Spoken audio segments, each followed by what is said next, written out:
Winter was coming to the island of Sodor. The morning ground was covered in crisp white frost. Thomas and Emily were happily chuffing up and down the line. Thomas was enjoying pulling Annie and Clarabelle. He thought he was doing a grand job.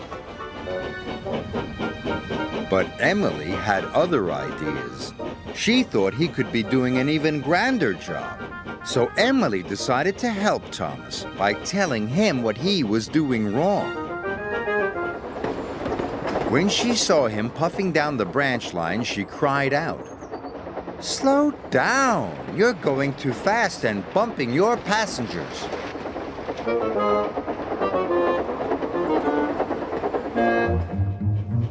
Later, Emily saw Thomas by a bridge. He had stopped to take on water and was talking to some children. "Stop talking to the children," said Emily. "You are working and they will make you late." "I'm never late," said Thomas huffily. "There's always a first time," said Emily cheerfully, and she puffed away. Thomas was cross. He loved talking to children and thought Emily was being a big bossy buffers. Annie and Clarabelle agreed. "I am never going to listen to Emily ever again," said Thomas. "So there." The next morning, a sleepy Thomas had to leave Tidmouth Sheds bright and early. He was to collect some freight cars from the quarry and take them to the docks. Later that morning, Sir Topham Hatt arrived with a new weather report. "There is snow on the way. You must all have your snowplows fitted." "Excuse me, sir," said Emily, "but Thomas has already left for the quarry." "Then you must find Thomas and tell him Sir Topham Hatt wants him to wear his snowplow." So Emily puffed away to get her snowplow fitted. The workman fixed Emily's snowplow on in no time at all, and she set off to find Thomas. Emily was very happy. She was looking forward to telling him what to do. Thomas was taking on water at Maithwaite Station. Emily puffed up in front of him. She blew her whistle, but Thomas didn't say hello. "She just wants to boss me again," grouched Thomas. "Thomas," she called, "you must go and get your snowplow fitted." Thomas could hear what Emily was saying, but pretended he couldn't. He thought he was being very clever. So Emily tooted even louder again. "You must go and get your snowplow fitted," she cried. "Bother snowplows," said Thomas, "and bother Emily. Anyway, the weather is perfectly fine," and he puffed away as fast as he could. "Oh, Thomas!"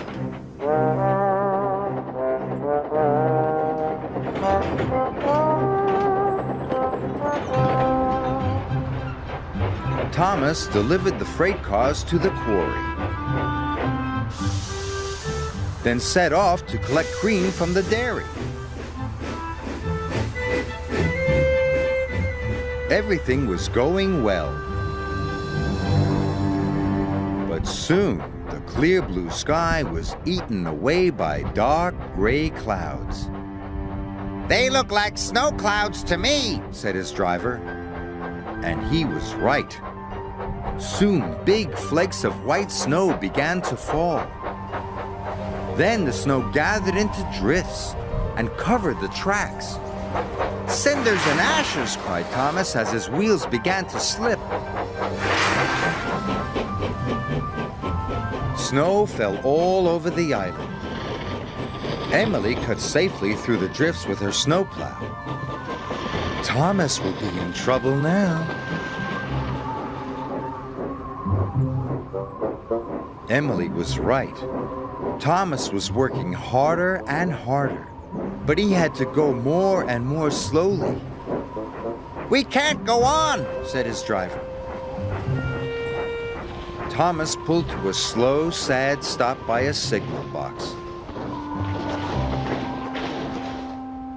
And his driver went for help. It snowed and snowed. Thomas felt very cold and twice as miserable.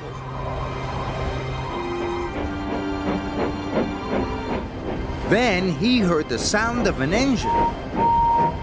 Thomas was delighted until he saw who his rescuer was.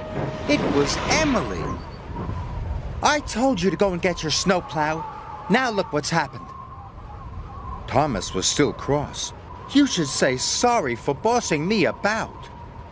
"I am sorry," said Emily. "Sorry you didn't listen to me."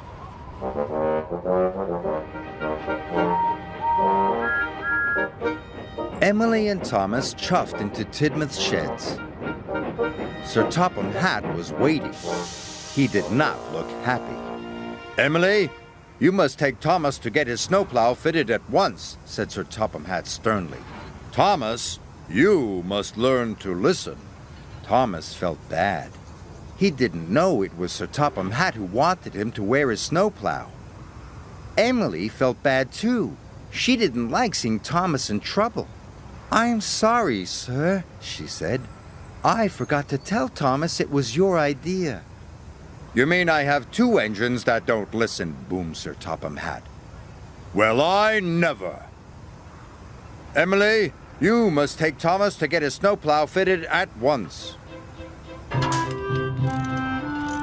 Soon the work was finished, and Thomas was wearing his snowplow. "Thank you for owning up," said Thomas. "You are a very good friend." "That's all right," said Emily. "You are a good friend too. But next time, if you want to stay out of trouble, just do what I say." Even Thomas had to laugh.